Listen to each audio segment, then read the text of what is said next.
Here we are in sunny Los Angeles. Actually, sunny Los Angeles after a lot of rain. God bless that. We're at Jim Kaufman Productions Studio, and we're going to meet up with Hush Puz. And Hush Puz has a company called Sense and Sound. Sense and Sound is kind of an all-in-one solutions for your studio. We love what he does because he comes into the room and he designs everything. So Hush Puz is not just an acoustician, he is a full-on studio designer. So the racks the gear goes in, as well as the panel, as well as the soundproofing, every single little nook and cranny. So after meeting him, I thought this would be a wonderful opportunity to go to a studio that he designed from the ground up, really help educate us on everything, racks, acoustic panels, speaker placement, you name it. So this is going to be a rather wonderful little video. So let's go and meet Hush.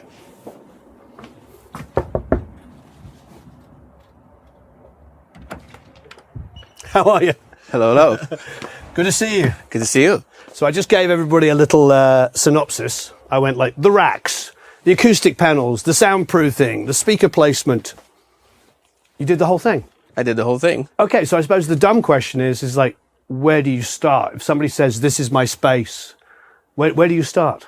Studio design and design in general starts at the end and you work backwards. Okay. So I start with the workflow. So I would ask the client, the producer, composer, engineer, what is the workflow that they want the studio to enable? Studio needs to serve your workflow. If it's not serving your workflow, it's a bit of a waste of time.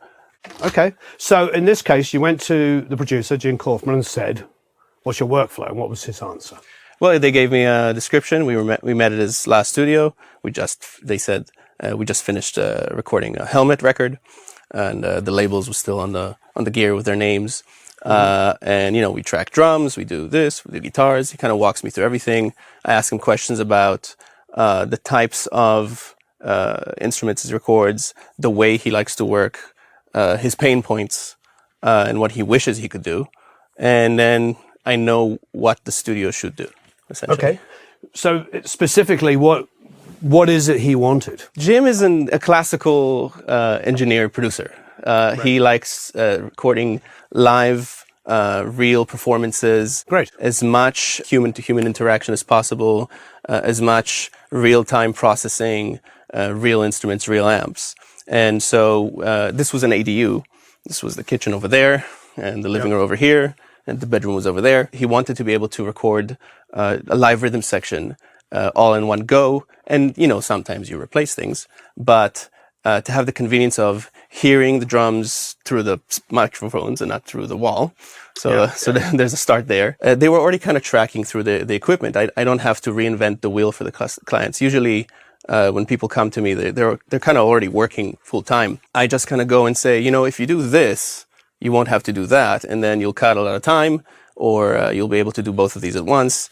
In this case, one of the things I asked them about layering, synthesis they used to have things everywhere, but they'd have to pull them off the shelf and plug it in, try some stuff, get the layer, figure out what they want, then track it. And then I said, what if, you know, everything was in one place? All of the synths, all of the pedals that you send signal to for sound design. Yep. You know, the reamp pedal to send and return to these, the high Z equipment, all in one place so that you just have a station and just audition. In this case, you have all the synths going into this summing amp. Yep. And then the summing amps going into the wall. We have a tie lines behind the sound design station that reach back into the patch bay. Yep. And that he doesn't need to have the separate inputs to the synths. So I said, okay, let's put a summing amp. You just have stereo going in. And, you know, you audition, I like this. You track it. Right. Instead of having to pull it off the shelf and connect it and gain it. But it's showing up in the patch bay. You can still patch it through whatever preamp or outboard he wants. So you already knew all of the gear that he had? Yeah. We rearranged it. Yep. I created it on the computer. Yep. So we can see what would fit where, how could we compartmentalize and save space, where this should sit in the studio. In the last studio, he had it kind of 90 degrees to him. It was actually causing reflection issues off the speakers. Right. And then I said, you know, let's open it up. It opens up the room. It opens up the sound. It's convenient for you to cooperate. If he's sitting here and his assistant Ryan is sitting here, they're kind of ready to work together. Right. So it's both ergonomic design and signal flow design. I kind of think of what needs to be within hand's reach. Yeah. What needs to be a chair roll away, and what you have to get up and get off the shelf for. And so he's mostly a tracking producer, and so preamps within hand's reach. Loves his IPIs, loves his Neves. Yep. Here's where you do the tonal shaping. It funnels into the outboard, which is ready to go. I'm not sure how much they tweak it often. Right. It might be mostly set, but this they tweak for every performer, obviously. Sure. Obvious things. Speaker placement. I know you have some very strong opinions about the speaker placement. So how do you choose where you put the speakers? Speaker placement is like a step within studio orientation. Generally speaking, speaker placement is the difference between a useful studio and a useless studio to some extent. Okay. And I would take $150 KRKs, used hand, placed correctly over $13,000 ATCs or PMCs, hands down, without looking back. Right. I would prefer that for a studio. I would have a better time. It'll be easier to make decisions. They would translate better. When I bought my first pair of expensive speakers and I didn't quite know how to place them yet, I didn't have an easier time making decisions, and they did not translate.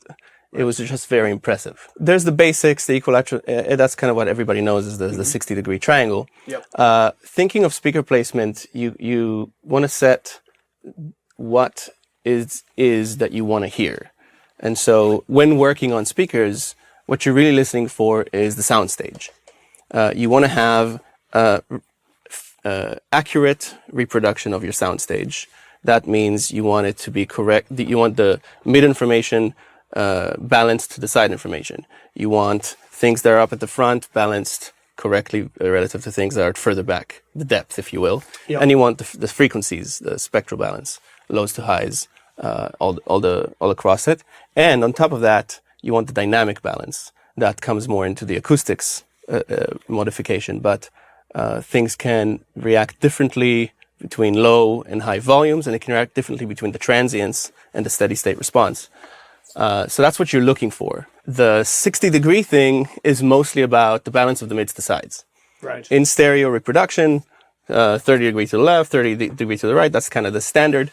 And if you sit in that way, the balance of middle to side information within your soundstage will be balanced to each other. And so as you make a decision about the balance of the vocals and the kick drum and the bass relative to the double track guitars or whatever's on your hard lefts and rights, and you leave somewhere else, it should translate.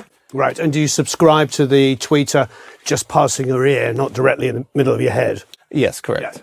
But it's kind of, that's down to speaker design. Yes. Generally speaking, some speakers are more forgiving, and most speakers have a little bit of a on-axis narrow little cone that's just a bit excited that you want to miss maybe. Yep. But that's just the basics. Generally, speaker placement is about the geometry of the room. So the triangle is just dictation. Wherever you put your speakers, your listening position should be at the 60-degree triangle. But where your speakers are is not relative to you. It's relative to the shape of the structure. Okay. So there's these rules out there. There's a lot of kind of simplification guidelines out there that are well-meaning, but just not that useful. Sure. Like, oh, you should have your speakers off of the front wall. Or some people say you should have them all the way up on the front wall. It's just never one case or another. That's not a rule. The position of the speakers is dependent on the shape of the room. When I assess the Sense and Sound speaker placement protocol, if you will, looks at the modal positions in the room and reflections. People tend to give too much space to the modal, too much attention to the modal, and they tend to not give quite enough attention to reflections.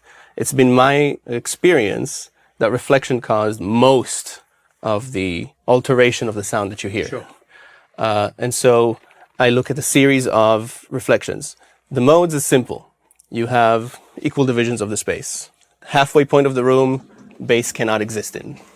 Whatever this length is, that frequency won't exist here. Mm-hmm. Double the frequency will be too loud here. triple the frequency will, again, not exist here. And so this is a hotspot. The dead center of the room is a hotspot. So one thing people can look out for is whatever shape room they're in, they don't want to position themselves exactly dead center. It's not going to work out for them. There's a rule out there called the 38% rule. I actually didn't know about it. I just had my system for speaker placement and I kept coming back to the 38 position. And then I noticed it, and then I read about it online. Oh, okay, I guess it's a thing. That's kind of about, again, avoiding modes. Halfway of the room is the fundamental, and then you have a third way of the room, you have a quarter way of the room.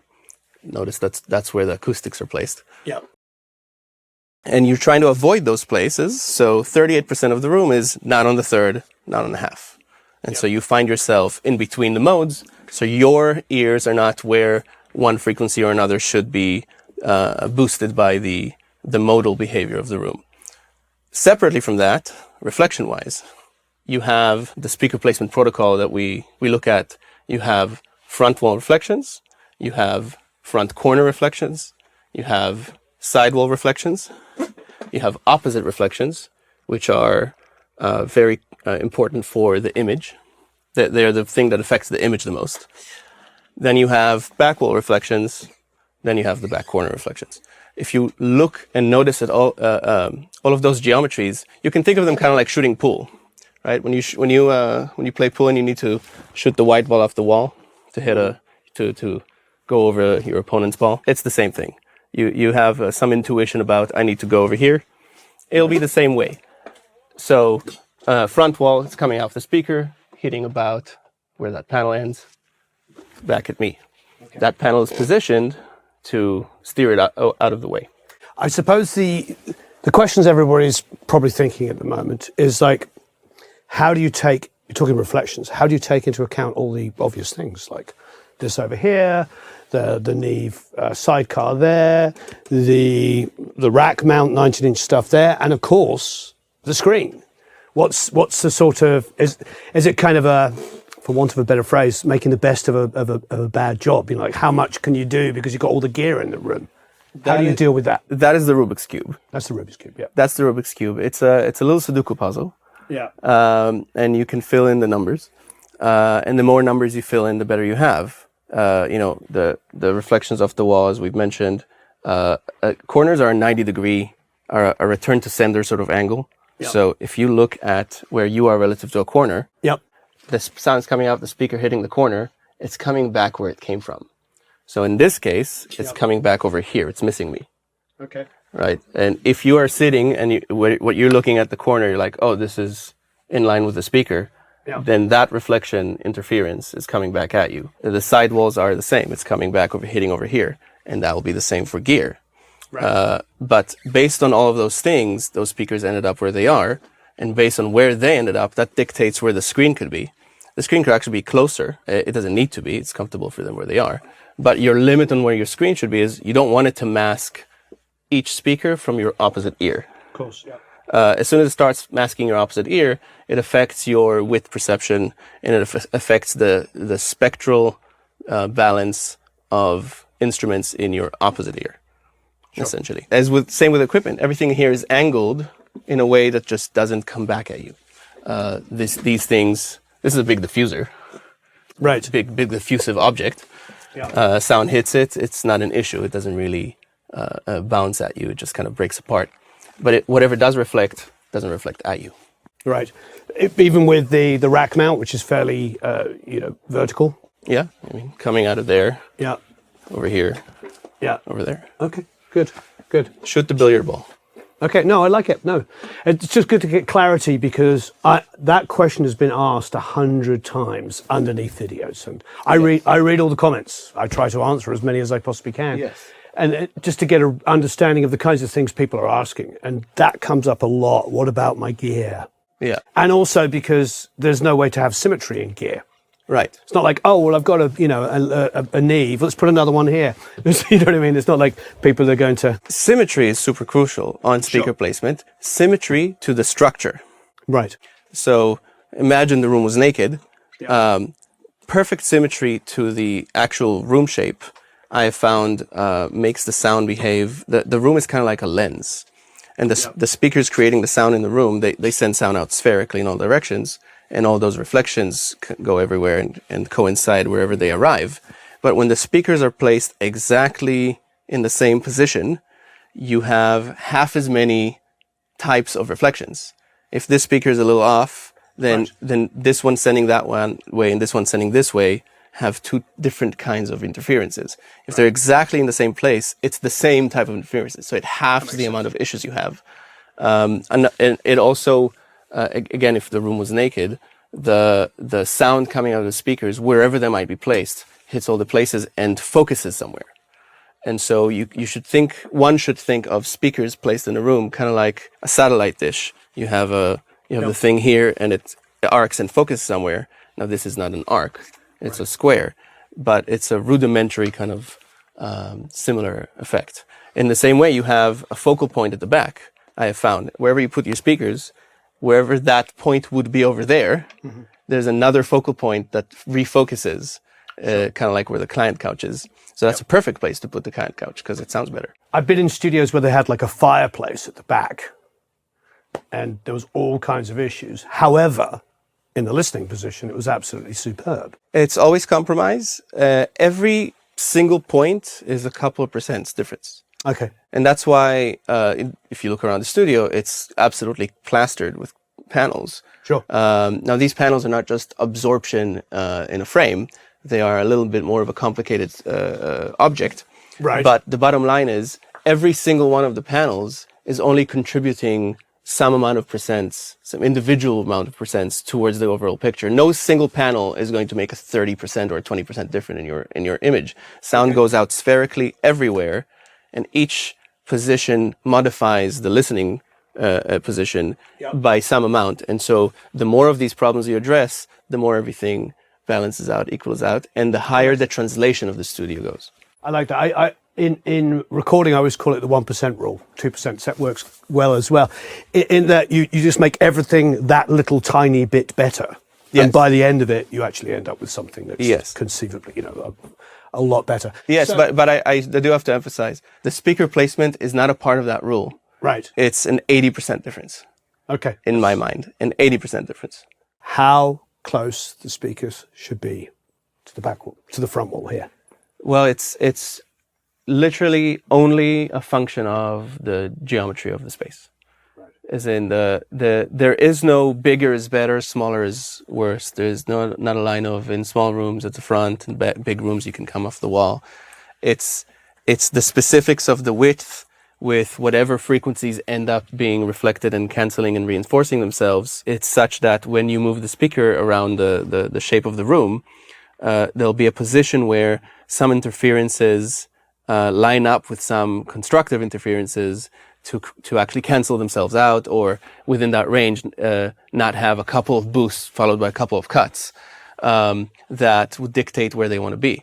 So, and it's like you would have I'm just throwing this out, maybe a 13 by 17 room where the speakers kind of want to be up against the front wall as close as they could be, but maybe a 14.5 by 17 room where they actually want to be 2 feet out. And then back at 16 where they want to go back forward. It's not as straightforward that way. And so the best thing you can do is start with your listening position at the 38% mark, and the speakers where it seems to make sense for you for that position. In this case, it didn't work for him at the 38%. So this is one of those examples of how that's only a start point. Yeah, I was thinking this is probably more like 25, isn't it? Well, this would be the quarterway, so I would say 25. It's about 30. 30, okay. When he's sitting comfortably. But I would start here. Yeah. And he just wanted more space as well. So he was willing for the compromise. Mm-hmm. I wanted him more back. But I would start at 38 position mark and position the speakers where it makes sense for that. Use your references. And if that doesn't work for you, I would travel towards the front wall, test that out, go narrower, go wider, come back out. I used to just inch it away, like have a starting point, inch out, inch in, inch back, inch forward. I know you measuring this. Yes. What are you measuring? Every engineer should have one of these. Okay. you're making thousands of measurements. Yeah. And tape measure is really not the object for that. Yeah. I think for mic placement, for speaker placement, you come into a room, you want to make sure that your speakers are actually accurate down to the fraction of an inch. When you do that, the sound stage just lines up. The transient response, when it's slightly off, it gets murky. When it's exactly on, the mono center sounds like there's another speaker. The harmonic distortion cleans up, because when it's slightly off, there's ever so slight comb filtering in the higher frequencies. And again, when you clear that up, it improves the resolution. And so when you're coarsely looking for your speakers, you maybe don't listen for that yet. You're listening for the larger, where's the bass cuts, where's the bass boosts, how's my sound stage in general. But as you find a position you like, then I would use one of these, measure to the structure, and make sure that it's exactly the same. When the symmetry is exact, it's like magic. It's like, what did you just do? I just moved your speaker. It's what happens 80% of the time. I'll walk in a room, I'll do the speaker placement, I'll do it rather quickly now. If you do anything 100 times, you'll do it quickly. And it almost seems like a con. It's like, right, you were here for an hour, but it's changed, it's completely transformed. And you didn't even add anything. Yeah, but like, your speakers are 6 inches off from each other. And now that they're not, it's just, there's half of the problems, and I moved them into where the geometry of the room, halves the problems, and they're exactly lined up. So it sounds like the phantom center is exact, and the mid to the side is balanced. And so everything the translation goes through the roof. Amazing. Welcome to Jim Kaufman's new studio. This would obviously be the before. 1, 2. Jim Kaufman's after video. 1, 2. We touched on panels for a second. Are you saying that each one of these panels has different absorption capabilities? They're all structured differently. They're not like an identical panel that you put everywhere. No, almost. Most of these panels are the same series. We have 4 series of panels. Okay. The Superior Balance series, as I've described, this multitude of layers, different shapes, structures, all to make it as neutral of a response across the frequencies, across the dynamic response, so that the transients and the steady state respond as similarly and consistently as possible. Yep. If you fill the room up with these, you have a lot of these things everywhere.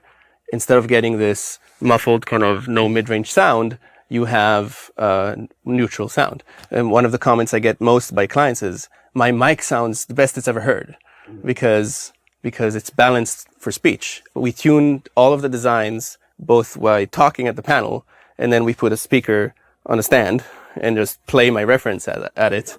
And I'm listening in all sorts of different angles and tweaking the design until I don't hear any phasiness and I don't hear any imbalance dynamically or spectrally. So that's these. We also have neutralizer panels, which I should probably change the name for. They are our live room panels. So the drum room is filled with neutralizer panels. So if you touch these, they're a hard face. Oh, okay. And these have similar insides, but the top balancing layer is different, and you have the face of them. Yep. The face is, again, meticulously designed to reflect and diffuse in a way that is conducive for live spaces. When we put these in a room, small or large, it just becomes this big, fat, punchy space that has a sound. It's going to be hard to hear with the response of the cymbals, sure. But like this room is not dead. Right. Dead is not useful. No, not for drums. No, and not for a lot of acoustic instruments. Yeah. And so that's the second series that we have. These panels tend to work lower down. So we also, in the control room, we would have them in the corners or in bass positions. Right. The third kind of panel we have is the dihedrals, the meeting between the walls and the ceiling. Yeah. They're just one of those specific pain points, those positions in a space. Yeah. And so we created a panel specifically for that I don't want it to absorb too much. Again, it's when you have so many objects, I want it to absorb less.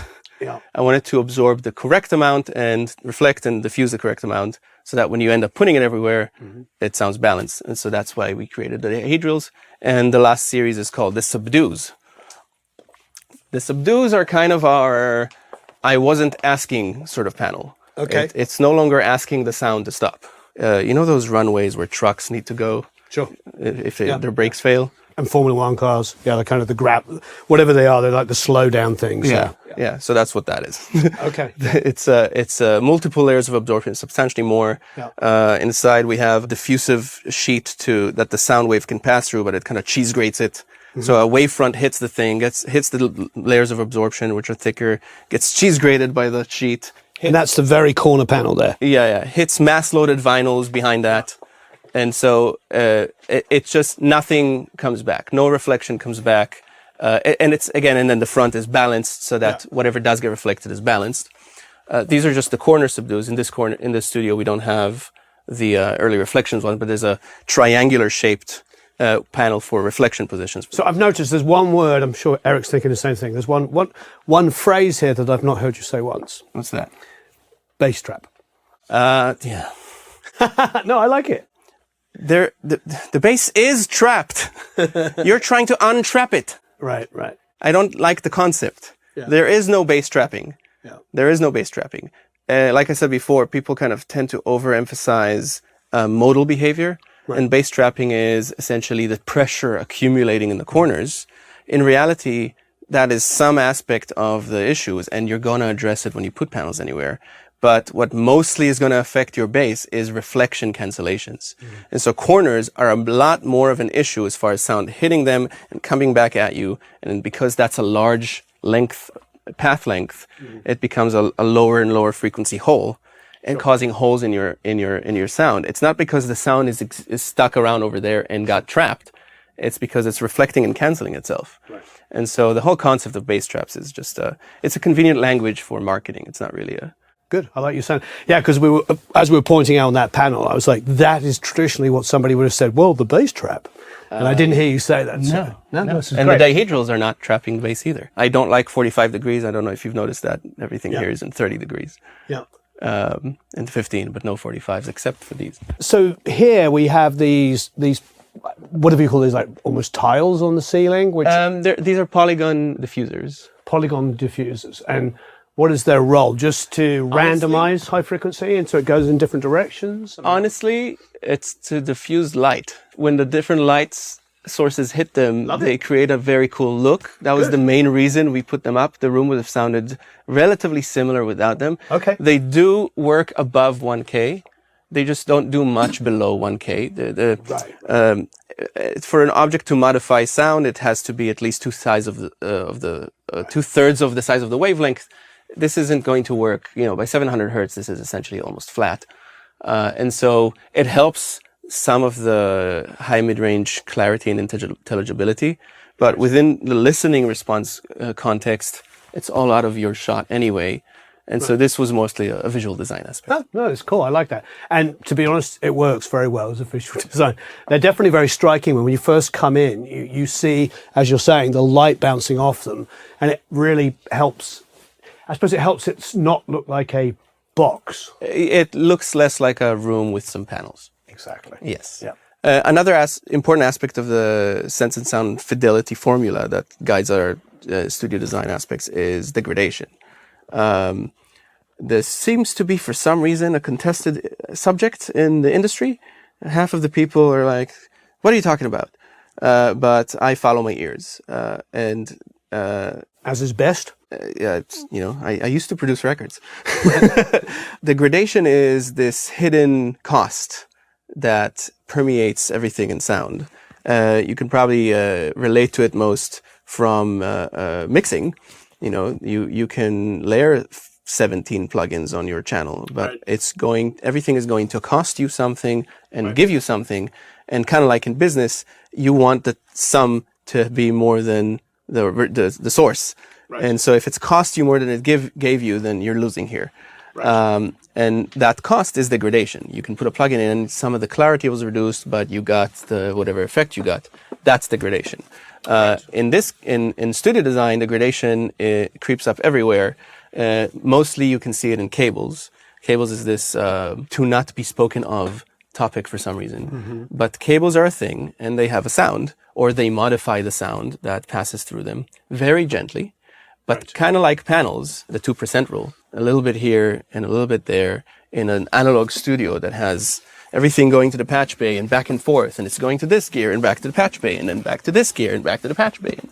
Those percentages add up. Paying attention to the degradation of signal passing through cables, matching impedance correctly between equipment.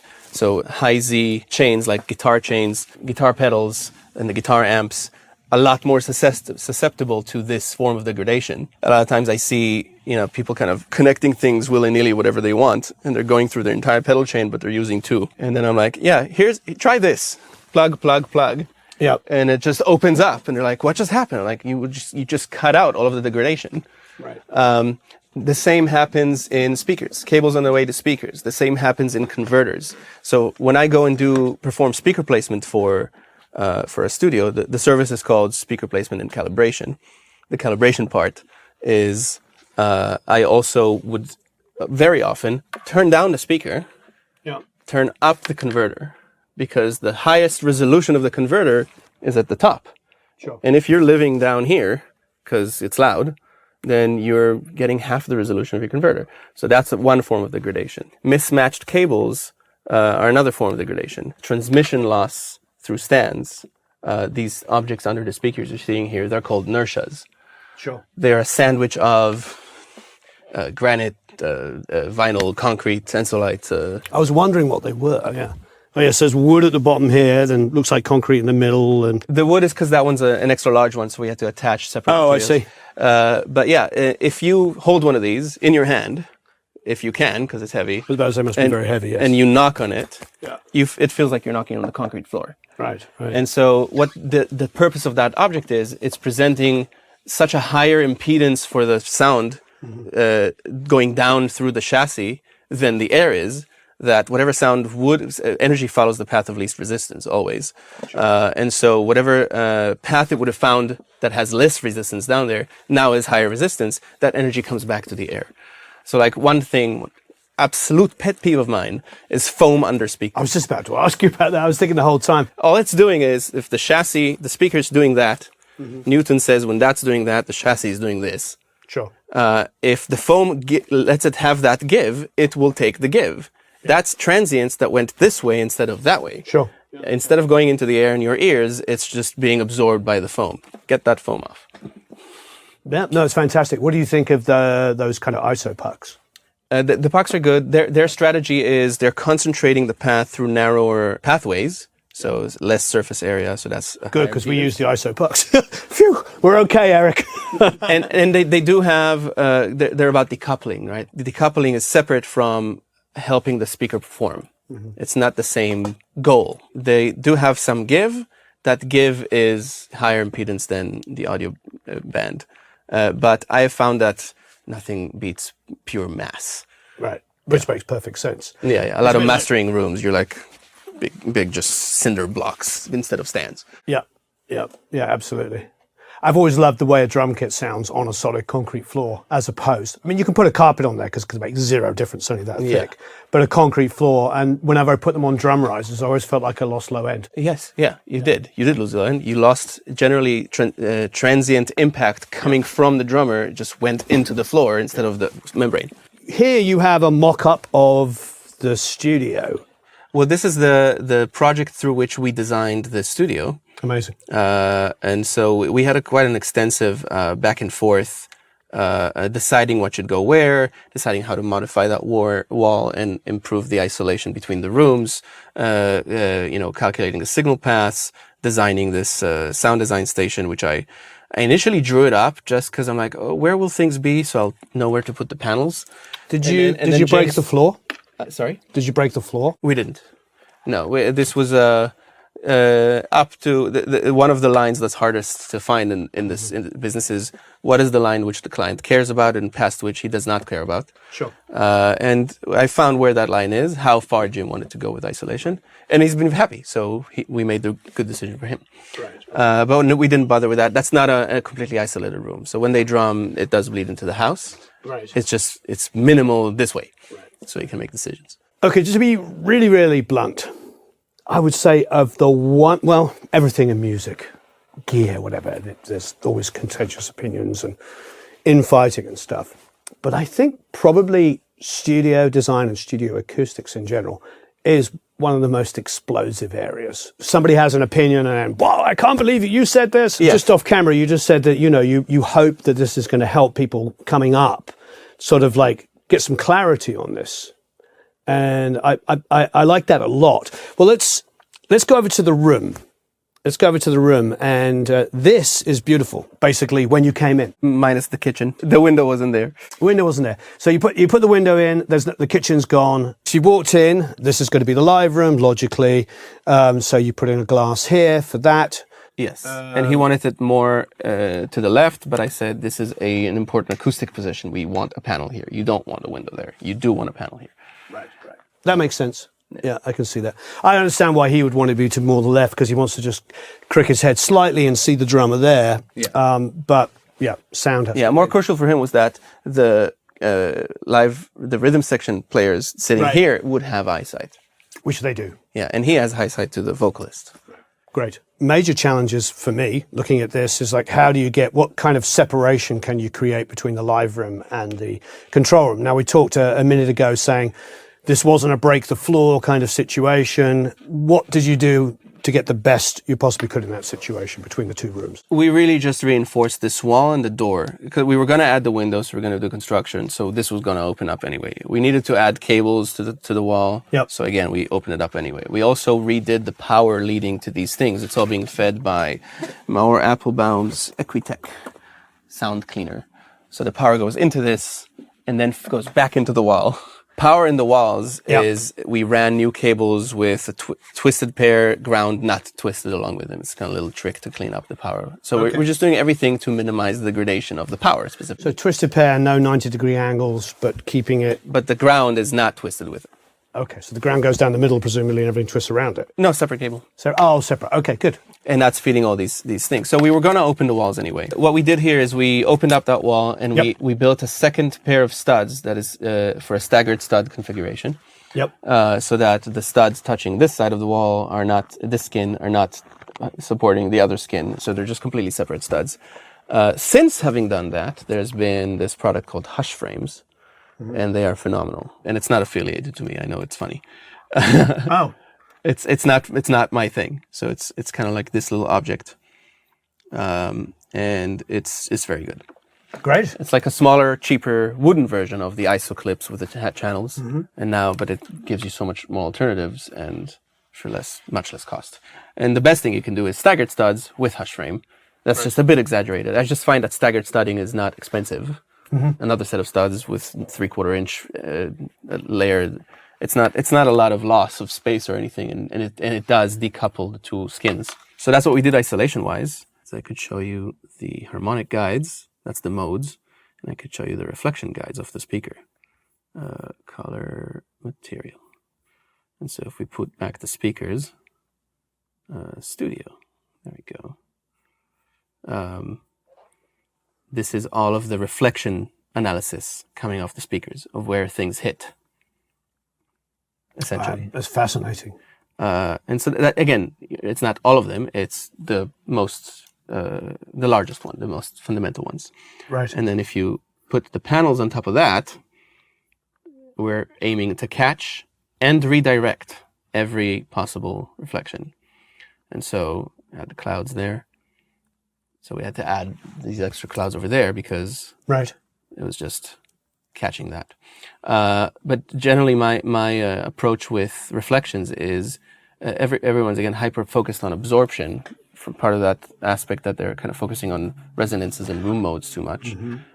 In reflection, kind of like in Kung Fu, it's a lot easier to redirect the punch away from you than it is to stop it head on. If you're trying to stop 50 hertz wavefront, you're going to need like more absorption than you have space for. It's much easier to just have it not come back at you. The Kung Fu of redirecting sound, the way I like to approach backwalls, and again, I'm not claiming to have invented the wheel. It's just a question of systemizing it for room conversions and modern studio design. These are hard face panels, for example, and they have a hard back as well. So the transients don't just pass through them to reflect back off the straight wall back at you.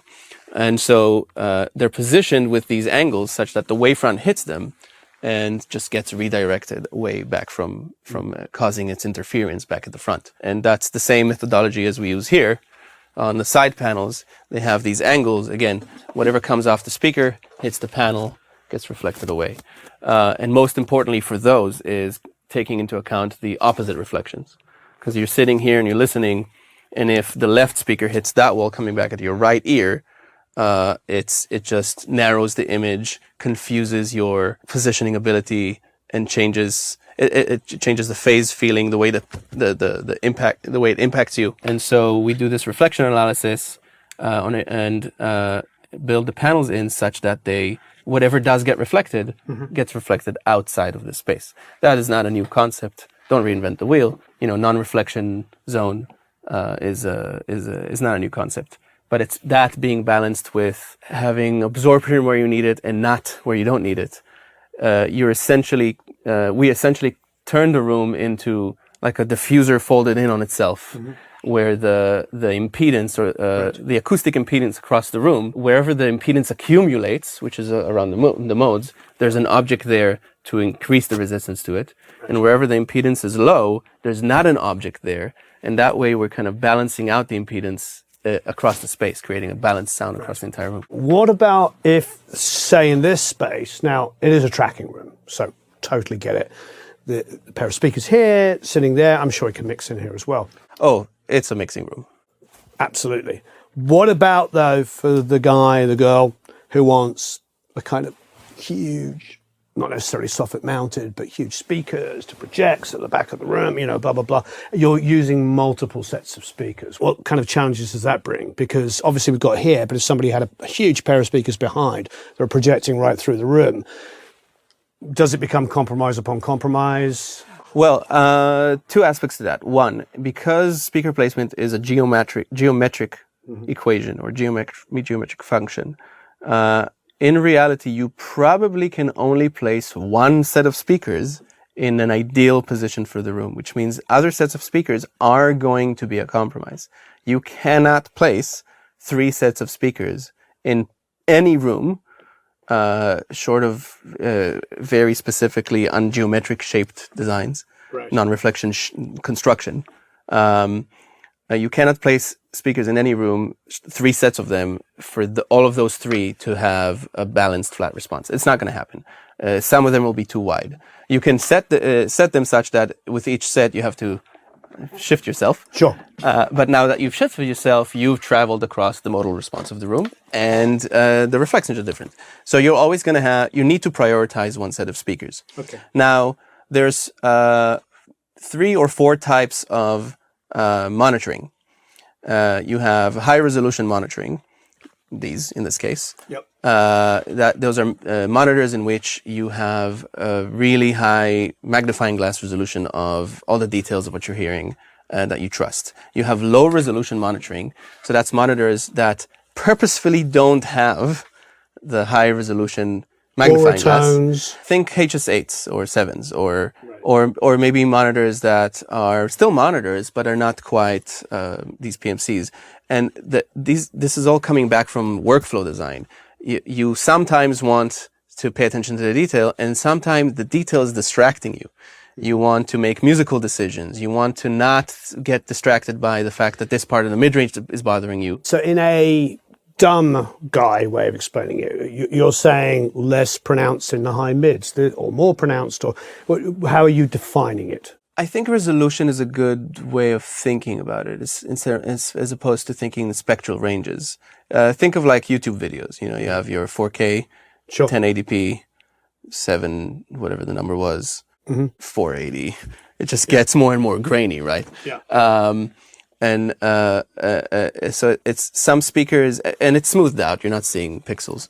But like the high resolution monitors are ones where you're literally hearing every harmonic of the distortion of the guitar, almost as its own line. So whereas the lower ones, it becomes one thing, like it's the guitar. And it's in this general spectral range. So is that monitors then that maybe have a higher self-distortion, as it were? So they're blurring the edges a bit. So instead of hearing like the transient like this, you're hearing stuff that's introduced by the monitor itself. Well, distortion is a confusing word because anything that changes the signal is distorting it. Sure. Whereas usually when we say distortion, we mean has added harmonic distortion. Sure. In this case, you're right. It's speakers with more distortion, just not more harmonic distortion. Right. I would say a good rule of thumb is 3 ways have higher resolution than 2 ways. Okay. The less elements you have, the more range the speaker has to cover, the less chance it has to give you a balanced, high-resolution response across the entire spectrum it's trying to cover. And so 3 ways, 2 ways, 1 way is a good way to think of high-resolution monitors, and then a 3-way, and then a 2-way, cheaper monitor that's just smoother sounding, less confusing, usually less fatiguing. And then you have shit boxes where their bandpass or the spectral range is narrower, the transient range is, the dynamic range is narrower, and those What speakers would you put in there? I just buy, honestly, I like buying on garage sales, like desktop speakers. Sure. I'll just buy or order off Amazon. I'll order 5 pairs and like listen to them. Like these are useful. And then the fourth kind of monitoring, as you suggested, is big PA speakers. Sure. It's all in, you're thinking back from the workflow. What is the workflow circumstance in which you're going to use them? What you care about is them doing their job there. You're probably not EQing off of that. Sure. You're probably checking what this feels like really loud right now in my face, or exciting the band for a specific moment in the session. And it's okay that they're not maybe perfectly balanced. Right. They're not going to be, or at least they're going to be maybe more balanced over there than they are here. And maybe it's okay that you position them such that their focal point is, again, for where the workflow is going to occur, working with the geometry of the room again. Great. So go to the website. You can sign up for the mailing list for more information. And Hush is saying he's actually going to start producing videos on this exact topic. So stay tuned. Thank you ever so much. Really appreciate it. Go to sense-sound.com. And there will be a link down there as well. And I'm sure Eric will fly one around. Do you want to put it there, Eric? Here? No? No? Yeah. Thanks everyone. So long, farewell, auf Wiedersehen, au revoir, adios, ciao, tschüss, goodbye.